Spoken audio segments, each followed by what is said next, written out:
Hi everyone! Good morning, I'm back! This is Sam Brusas and welcome back to my YouTube channel. Oh my gosh, this is it guys. Pag-uusapan natin ngayon, reaction natin dito sa naganap na top 10 reveals ng finalists para sa Miss Universe Philippines for 2025. Yan ang tatalakayin natin ngayon. But before anything else, hello Philippines and hello beautiful people, mabuhay. Kamusta kayong lahat? Sana lahat po kayo ay okay at safe ngayong araw na ito. At syempre sa lahat naman ng mga bago nating subscribers dyan, hello po sa inyo lahat. Maraming salamat guys sa pag-subscribe ninyo syempre dito sa channel ko at syempre sa lahat naman ng solid na makamamasam dyan na laging tumututok dito. Araw-araw, lagi-lagi. Maraming salamat guys sa inyong lahat. Syempre, usapang reaction tayo ngayon dito sa reveal na top 10 finalists para sa Miss Universe Philippines for 2026. Yes! So ito nga may nag-message na sa akin yesterday. Sabing ganun, Mama Sam, etong mga pumasok na ito yung mga nasa botohan, no? Oo, yes, sila yung mga nasa botohan ng para sa swimsuit competition nung naganap nung nakaraan linggo. And then, ayan nga. So, obviously naman, ang mga pumasok dito ay yung mga na top doon sa botohan sa Maya. Pero yung mga talagang para sa judges, yung pinili ay hindi pa na-i-include dito. Obviously naman, di ba? So, syempre, ang pumasok ay si Cavite. Si Cavite talaga ang lakas, no? So, lumalaban talaga. And then, ayun na nga siya na nga ang isa sa mga finalist para dito sa Miss Universe Philippines for 2026. Pero tingin ko naman si Cavite ay tingnan natin kung may laban siya pagdating sa sa dulo ng competition. And then Ilocos Norte, napakaswerte dahil syempre nabibigyan siya ng chance na masungkit ang corona ng Miss Universe Philippines. Mountain Province, alam nyo sa totoo lang very strong si Mountain Province kahit na sabihin natin na hindi to sumali sa nanalo dito sa botohan ay parang feeling ko talagang strong din talaga si Mountain Province at kaya niyang pumasok kung walang botohan na magaganap ha. So parang feeling ko magiging finalist talaga siya kung 30 ang kukunin. And then next, Negros Occidental. Alam naman natin si Negros from the start until talaga sa nakita natin sa laban nila dito sa Misamis ay talagang paluban talaga si Negros Occidental. Isa din siya sa mga kinoconsider ko talagang strongest candidates at kahit pa sabihin natin na hindi siya pumasok dito sa botohan ay parang feeling ko naman talagang magpe-penetrate si Negros Occidental. But congratulations kasi isa na siya sa mga top 10 finalists. And then Pangasinan. So obviously naman ang Pangasinan ay grabe ang suporta sa kandidata nila. Lalo na yung naganap na national costume, di ba, sa Pangasinan. And then, ayun, so deserve niya na pumasok dito sa top 10. Kahit pa sabihin pa natin na walang botohan sa totoo lang, deserve niya dahil syempre naging sila doon sa sa national costume. Kumbaga parang privilege naman doon sa kandidata nila. And congratulations kasi talagang inilaban. Quezon Province. Si Quezon Province, isa din siya sa mga nakikita ko noong swimsuit competition na talagang in fairness, nagustuhan ko din yung pasarela niya at parang feeling ko may laban din talaga si Quezon Province. And I think sa actual na mangyayari sa Coronation Night, isa siya sa mga nakikita ko na talagang magpe-penetrate sa competition na to. Rizal, oh my God, favorite ko to si Rizal. Gusto ko yung execution na nakikita ko sa kanya. Hindi siya katangkadan, pero talaga namang masasabi kong palaban, di ba? So si Rizal lang isa sa mga consider natin na malakas din talagang kandidata. Si San Jose Negros Oriental, to be honest, magaling din to. Nung nakaraang swimsuit nila sa Misamis, isa din siya sa mga talagang nakita ng mga tao na parang wow, ang galing ng execution.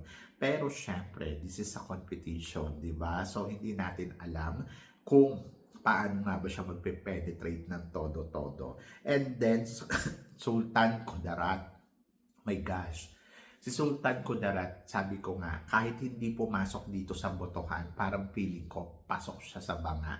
So, hindi ko alam kung ang mga pinili dito ay yung mga nanalo lang ba talaga sa botohan or may 5 na inilagay dito na nag-penetrate talaga sa score ng mga judges. So parang ito yung mga nasa last part ba? Yung ganon. So hindi ko alam. Pero nalalakasan din talaga ako kay Sultan Kudarat at nakita naman natin nung swimsuit round nila dito sa Misamis ay nagustuhan talaga siya ng hurado, di ba? So pumasok siya sa ano, kaya parang feeling ko kahit hindi siya manalo dito sa Maya ng botohan ay talagang papasok talaga si Sultan Kudarat. And then si Tandang City, iba din ang galing nito pagdating sa execution, pero napakaswerte kasi pumasok na siya.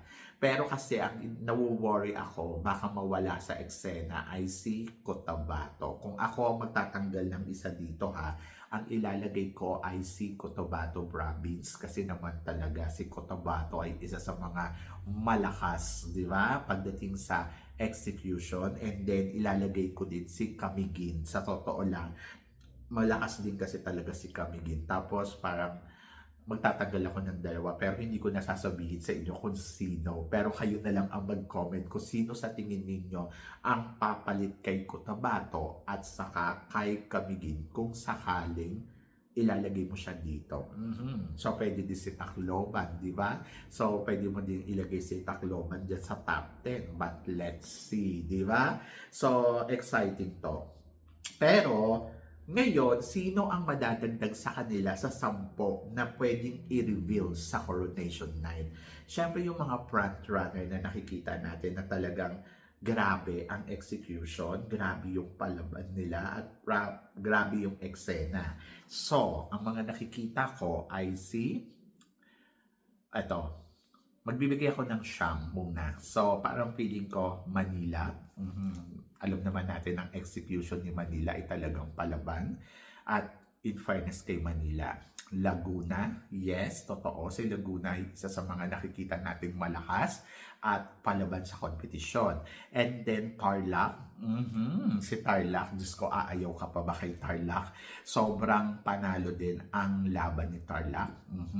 And then of course, ilalagay din natin dito si Pampanga. Yes, Pampanga. Diyos ko, mawawala ba yan sa top 10? So parang feeling ko talagang nandiyan si Pampanga. And then si Baguio City. Yes, Baguio City. Obviously naman si Baguio ay talagang palaban. And then Cebu City. Yes, I love Cebu City. Yung execution niya, talagang sure na sure ako pasok to sa banga.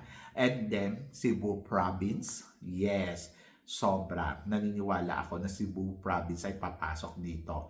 Pampanga. Obviously naman. Cebu Province and La Union.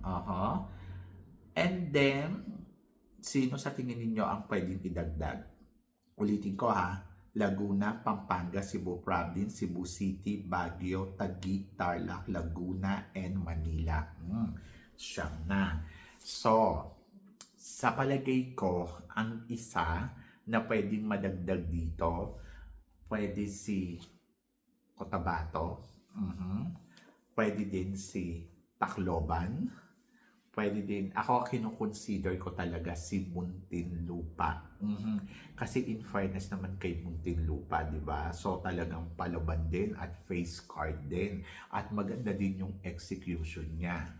So kung hindi man, sino sa nakikita ninyo, nasa top 10 na sila Sultan Kudarat. Meron pa ba kayo naiisip? So ako parang sa isang pwedeng madagdag dito sa mga frontrunner, Tacloban, Muntinlupa, Camiguin, sino pa ba, Cotabato. Pero parang nakikita ko, mas malaki yung chance talaga ni Muntinlupa na mag-penetrate ng bonggang-bongga sa susunod na top 10. So parang feeling ko hindi siya mawawala sa eksena. Kasi wala naman na ako nakikitang iba. Kasi yung iba, choices ng sponsor, tapos yung iba naman ay sa wild card. So, exciting to. Sino naman sa wild card? Sa wild card, parang feeling ko doon dapat pumasok sana si Iloilo. Okay. So, may isa pang nawawala. I think La Union, Pampanga, Cebu Province, Cebu City, Baguio City, Taguig, Tarlac, Laguna, Manila, and Iloilo City. Yes. So, yon. So, sila yung parang nakikita ko na papasok si Iloilo City. And then, doon naman sa choices ng ibang pwedeng si, tawag dito, I think si Muntinlupa, isa yan sa mga makikipagpukpukan sa sponsor or pwede sa wild card. And Luciana Laguna, I think papasok din. And then Iloilo Province. So yon. So basta, let's see. So yon. So kayo guys, sino sa tingin ninyo ang madadagdag sa top 10 na ni-reveal kahapon? And then sino naman ang sa tingin ninyong 5 para sa sponsor at 5 para sa wildcard? So please comment below para at least malaman ko naman kung ano naman ang chika mo dito sa mga tinatalakay natin. Syempre maraming salamat sa inyong lahat sa support at pagmamahal. Sa mga hindi pa nakaka-follow at nakaka-subscribe, please don't forget to click like and subscribe my channel at i-click nyo na rin po ang notification bell to more updated. Syempre sa aking mga chika, sabi nga ganon, always keep smiling and laban lang. So guys, hanggang dito na lang. Hanggang sa muli nating chikahan. See you tomorrow. Thank you guys.